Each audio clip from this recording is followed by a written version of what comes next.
नमस्कार मित्रांनो. पी-एच-डी आदी छात्रवृत्ती जे काही विद्यार्थी आहेत तर यांच्यासाठीचं एक स्कॉलरशिप जी काही आहे तर ती आलेली आहे. ही स्कॉलरशिप सगळ्यांच ज्या काही संस्था आहेत त्या स्कॉलरशिप देणाऱ्या तर त्यांनी जाहीर केलेले, जसं सारथी आहे की सारथी ही मराठा कुणबी मराठा यांच्यासाठीची जी काही आहेत तर ती स्कॉलरशिप या ठिकाणी देते. त्यानंतर महाज्योती ओबीसी असेल, व्हीजेएनटीचे कॅन्डिडेट असतील तर यांच्यासाठीची जी काही आहेत तर ती स्कॉलरशिप देते. त्यानंतर आहे 1RT, त्यानंतर आरटी, टी-आर-टी-आय, त्यानंतरची असलेली बार्टी, या सगळ्या जेवढ्या काही संस्था आहेत या 6 संस्था, तर या 6ही संस्थांची जी काही आहे तर जे काही पीएचडी धारक विद्यार्थी आहेत किंवा ज्यांची पीएचडी सुरू आहे किंवा जे पीएचडी या ठिकाणी इथे करणार आहेत, म्हणजे जे 2023 24 ला या ठिकाणी पेट पास आहेत तर अशा विद्यार्थ्यांसाठीची जी काही तरी स्कॉलरशिप या ठिकाणी इथं देण्यात येत आहे. तर बघा आता या संदर्भातली जी काही आहे तर माहिती आपण इथे बघणार आहे. याला फेलोशिप सुद्धा या ठिकाणी इथं म्हणता येईल. तर ही फेलोशिप जी काही तर ती दिल्या जात आहे. तर यामध्ये तुम्हाला पहिल्यांदा अप्लाय जर करायचं जर असेल तर प्रतिवर्ष 100 विद्यार्थी यांच्याकडून इथं घेतल्या जाणार आहे. म्हणजे प्रत्येक संस्थेकडून, ज्या आता संस्था मी 6 सांगितल्यात या 6 संस्थेकडून प्रतिवर्ष 100 विद्यार्थी या ठिकाणी इथं घेतल्या जातील. मागच्या 3 वर्षापासून जे काही तर यांच्यासाठीची ही जाहिरात आलेली नव्हती, तर आता आलेली आहे. यांनी यांच्यामध्ये क्लिअरली माहिती देण्यात आलेलं आहे की वर्ष 2024 साठीचे कोणते विद्यार्थी पात्र असतील तर 1 सप्टेंबर 2023 ते 31 डिसेंबर 2024 या कालावधीमधील नोंदणी असलेले एकूण 100 विद्यार्थी जे काही तर या ठिकाणी इथं घेण्यात येतील. त्याच्यानंतर वर्ष 2024 या 25 मध्ये याच्यामध्ये 1 जानेवारी 2025 ते 31 डिसेंबर 2025 या कालावधीमध्ये ज्या विद्यार्थ्यांनी नोंदणी केलेली तर असे 100 विद्यार्थी या ठिकाणी इथं घेण्यात येणार आहेत. ओके. आणि यांनी या ठिकाणी एक गोष्ट सांगण्यात आलेली, म्हणजे की इथं एक महत्वाची जी काही तर नोट यांनी दिलेली, 2024 मधील नोंदणीकृत विद्यार्थ्यांनी 1 सप्टेंबर 2024 नंतरचे अर्ज करणे आवश्यक आहे. जर तुम्ही 1 सप्टेंबर 2023 नंतर या ठिकाणी जर अर्ज जर केलेले असतील तर तुम्ही यासाठी जे काही आहेत तर इथे पात्र ठरणार आहे. ओके. त्यानंतर विद्यार्थी निवडीचे निकष काय आहेत, हे सगळ्यांसाठीचे सारखे आहेत. या ठिकाणी मी जी ही काही लिंक आहे तर ती डिस्क्रिप्शन बॉक्समध्ये देतो. तुम्ही त्याच्यावरती डायरेक्ट क्लिक करून जे काही तर तुम्ही अप्लाय करू शकता, किंवा तुम्ही ज्या कॅटेगरीमध्ये येत आहे त्या कॅटेगरीच्या संस्थेच्या याच्यावरती जाऊन जे काय तर तिथून या फेलोशिपसाठी सुद्धा अप्लाय करू शकता. त्याच्या सुद्धा लिंक जे काही तर त्या डिस्क्रिप्शन बॉक्समध्ये तुम्हाला दिल्या जातील. ओके. त्याच्यावरती क्लिक करून जे काही तर तुम्ही डायरेक्टली अप्लाय करू शकता. आता याच्यामध्ये विद्यार्थ्याची निवडची जे काही निकष आहेत तर ते हे जो काही पहिला मुद्दा आहे तर ज्या पद्धतीनं तुमची संस्था असतील त्या कॅटेगरी वाईज जे काही तर इथं देण्यात आलेले, हे महाज्योतीचं जे काही तर ते परिपत्रक माझ्या समोर आहे. ओके. त्यानुसार जे काही आहे तर याच्यामध्ये मागासवर्ग असेल, विमुक्त जाती असेल, भटक्या जमाती असेल, विशेष मागास प्रवर्ग असेल तर हा येतो. तसंच आता मी सांगितलं की सारथी, त्याच्यामध्ये मराठा कुणबी, त्याच्यानंतर मराठा कुणबी मराठा असे जे काही तर ते येणार आहेत. त्याच्यानंतर बार्टी असेल तर एससी कॅटेगरी मधले येतील, टी-आर-टी असेल तर एसटी कॅटेगरी मधले येतील, आरटी असेल तर मातंग समाजामधले जे काही विद्यार्थी आहेत तर ते त्यासाठी अप्लाय करू शकतात. म्हणजे ह्या जे काही आहेत तर वेगवेगळ्या संस्था आहेत तर वेगवेगळ्या कॅटेगरी मधले विद्यार्थी त्या ठिकाणी तिथे अप्लाय करू शकतात. विद्यार्थी महाराष्ट्राचा रहिवासी असणे आवश्यक आहे. ओके. हे सगळ्यांसाठी जे काही आहे तर सेम आहे. या ठिकाणी पीएचडी आदी छात्रवृत्ती करिता अर्जाने पीएचडी नोंदणी कालावधीमध्ये किंवा त्या लगतच्या अर्जदाराने मागील वर्षातील, म्हणजे की या ठिकाणी विद्यार्थ्याने जर 2024 या कॅलेंडर वर्षामध्ये पीएचडी ची नोंदणी केलेली असेल तर यूजीसी नेट अथवा अन्य परीक्षेचा जो काही आहे तर तो निकाल 1 सप्टेंबर 2023 अथवा 2024 या कॅलेंडर वर्षात ग्राह्य धरण्यात येईल. किंवा कोणतेही समतुल्य, म्हणजे आता याच्याबरोबर तुमचं नेट असेल किंवा हे जे काही बाकीचे सांगण्यात आलेले आहे तर याच्यापैकी जर असेल तरी सुद्धा या ठिकाणी इथं चालणार आहे. सेट असेल तुमचं तरी सुद्धा चालणार आहे. आणि पेट या ठिकाणी जे काय आहेत तर विहिंत पात्रता गुणासह किंवा गुणांच्या आवश्यक मर्यादेसह प्राधान्यक्रमानुसार उत्तीर्ण केलेली असणे आवश्यक आहे. तर तुमच्याकडे पेट असेल किंवा हे जे काही एवढ्या देण्यात आलेल्या या ठिकाणी परीक्षा आहेत तर तुम्ही ह्या जर पास जर असाल तर तुम्ही या ठिकाणी जे काही तर अर्ज इथे करू शकता. त्यानंतर अर्जदारास पदव्युत्तर पदवी पीजी करिता किमान बी ग्रेड गुण मिळवणे आवश्यक आहेत. म्हणजे तुम्हाला कमीत कमी बी ग्रेड जे काही आहेत, बी प्लस ग्रेड जो काही आहे तर तो आपल्या या ठिकाणी इथं असणं आवश्यक आहे. त्यानंतर अर्जदाराच्या कुटुंबाचे सरसगट वार्षिक उत्पन्न जे काही तर ते 8 लाख इतके मर्यादित असावे. म्हणजे तुमचे जे काही उत्पन्न आहे तर ते 8 लाखापेक्षा जे काही आहे तर जास्त नसावे. 8 लाखापर्यंत जर असेल तर या ठिकाणी तुम्ही पात्र ठरणार आहे.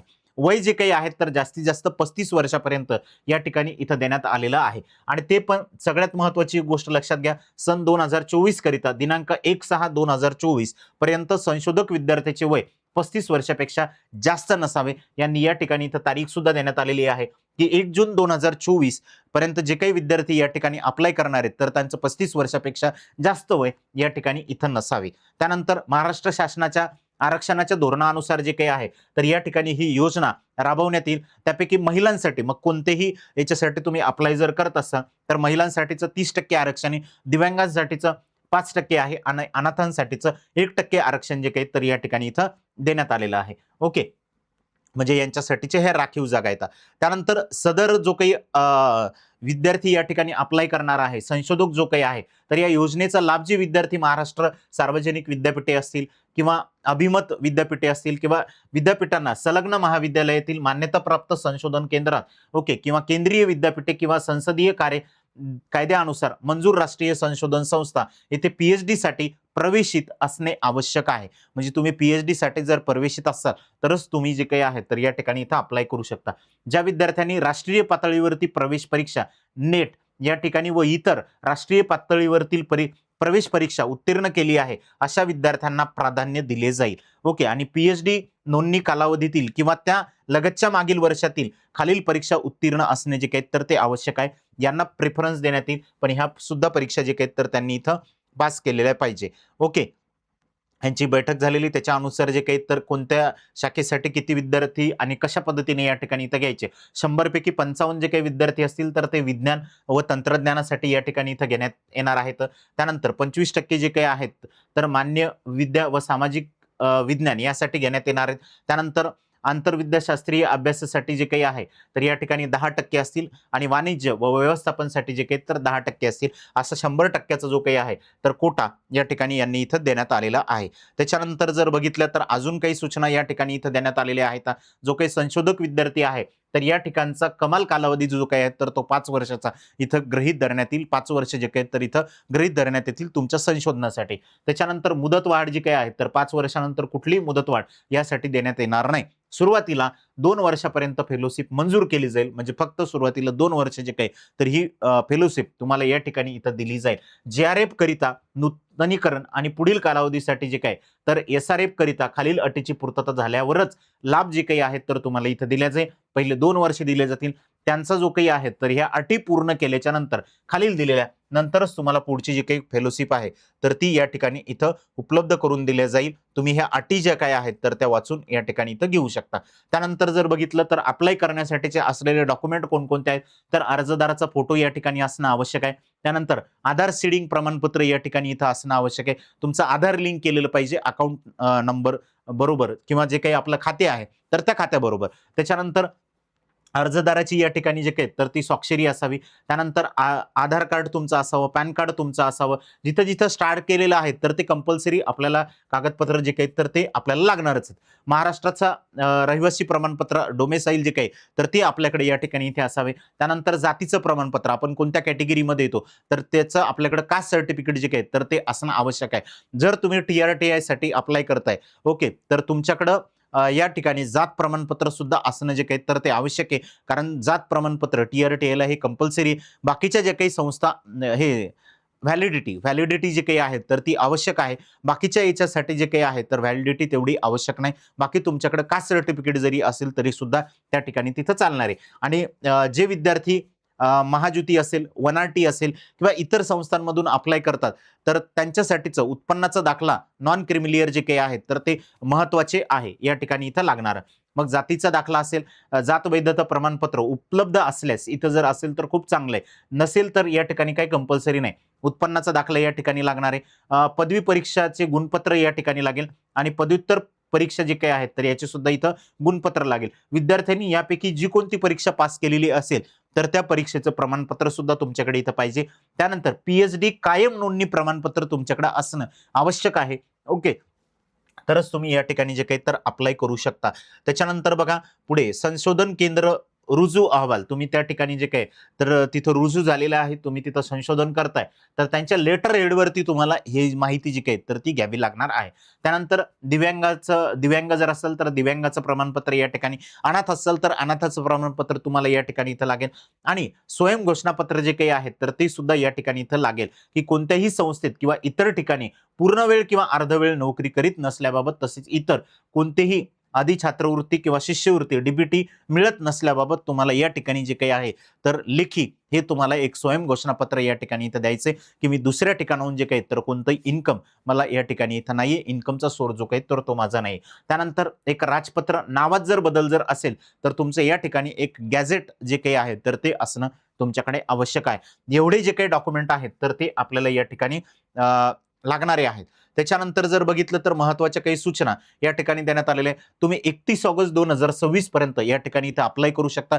1 ऑगस्ट पासून जे काही तर यांचे फॉर्म या ठिकाणी इथं चालू झालेले, तर 31 ऑगस्ट पर्यंत तुम्हाला अप्लाय करता येणार आहे. हे महायुतीसाठीचे, वनाटीसाठीचं सुद्धा सेम आहे. ओके, फक्त तारखा जे काही आहेत तर काही संस्थांच्या मागे पुढे आहेत. कोणाची 28 ऑगस्ट पर्यंत तर कोणाची 31 ऑगस्ट पर्यंत जे काय तरी तारीख या ठिकाणी इथं देण्यात आलेली आहे.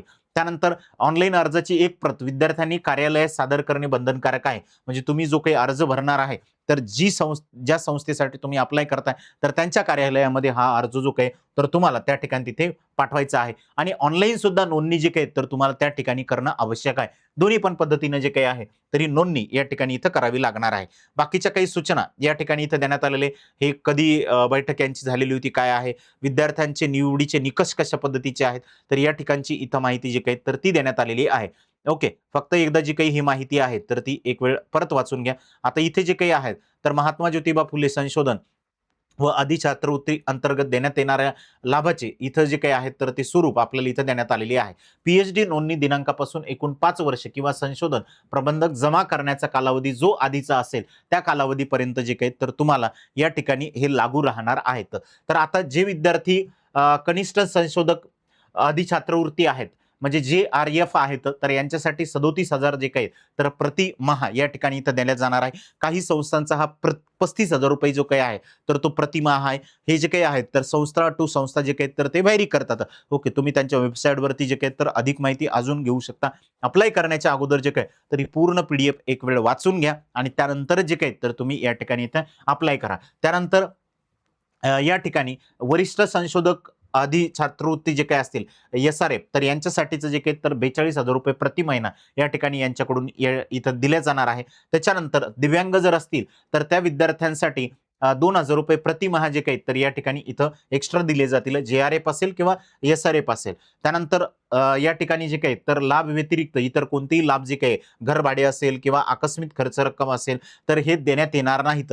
हे जेवढं काही तुम्हाला या ठिकाणी मिळणार आहे तेच, याच्या व्यतिरिक्त कुठलाही जो काही भत्ता वगैरे जो काही तर तुम्हाला या ठिकाणी इथं एक्स्ट्रा दिला जाणार नाही, असं क्लिअरली यांनी या ठिकाणी इथं मेन्शन केलेलं आहे. यांची कार्यपद्धती वगैरे कशी असेल, काय असेल, या ठिकाणची इथं संपूर्ण माहिती जे काही आहे तर तुम्हाला देण्यात आलेली आहे. ओके, या माहिती अनुसार जो काही तर तुमचा फॉर्म या ठिकाणी भरा. जास्तीत जास्त विद्यार्थी जे काही पात्र आहेत तर अशा विद्यार्थ्यांनी या योजनेचा जो काही आहे तर तो लाभ घ्यावा, जेणेकरून तुम्हाला या योजनेचा जो काही तर तो चांगला बेनिफिट या ठिकाणी इथं होईल. ओके, अशाच नवनवीन माहितीसाठी तुम्ही जर चॅनलला सबस्क्राईब नसेल केलेलं तर चॅनलला सबस्क्राईब करून ठेवा. जास्तीत जास्त आपल्या मित्रांपर्यंत ही माहिती शेअर करा, जेणेकरून ते सुद्धा यासाठी जे काही तर अप्लाय करू शकतील. धन्यवाद.